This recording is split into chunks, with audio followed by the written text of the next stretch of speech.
So to summarize some of the key messages from this video, I hope that it is clear that we have a specific rationale for talking about green economy, and that is the emergence of crises that are simultaneous, that call for using a more systemic approach.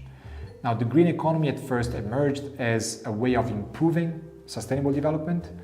It is now considered an action-oriented approach, specifically focused on policies to make sure that we can find better ways to design interventions and implement them.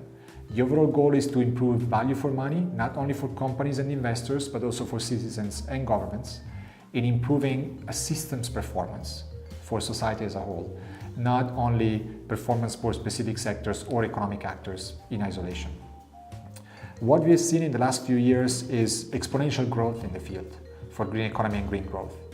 We now have several organizations working in the area. We have, of course, UN Environment, we have WWF working more at the territorial level. We have the Global Green Growth Institute working at developing specific projects, for instance, but also supporting countries in the development of their own strategies.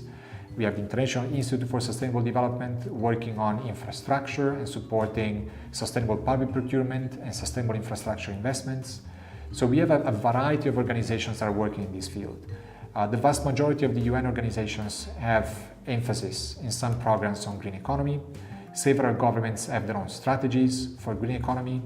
Sometimes the principles of green economy are found in more specific policies at the energy sector level, for instance, or for climate adaptation and mitigation more in general.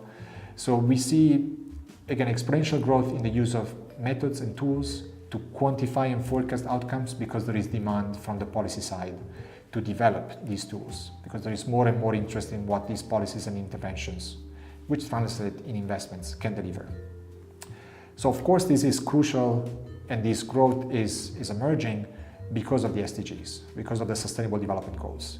The green economy being an action-oriented approach to support sustainability and sustainable development makes so that every country will be called upon to deliver an assessment of their progress and their expectations and plans to improve performance against the SDGs. As you probably know, the SDGs differ from the Millennium Development Goals in that we have a much longer list of indicators that countries can select a group to make sure that they represent the local context. And so it is important that the green economy approach can also be customized and adapted to a local situation. Again, this is why the green economy approach matches so well the needs for development planning right now and the extra push that is provided by the SDGs. Of course, all of this has to happen in the context of innovation. Investment don't just come out because there is a specific economic incentive. Investments and opportunities need to be created over time to make sure that there is a shared understanding of what the goals are, and the whole system, including all the economic actors, moved in a coherent way in the same direction. So hopefully green economy, or the green economy approach, is that glue that makes so that we move more coherently in the direction of sustainable development, with tools, with indicators, but especially with a very strong participatory approach where every stakeholder across social, economic and environmental dimensions and across ministries has the opportunity to contribute and sees value in the work that is being done.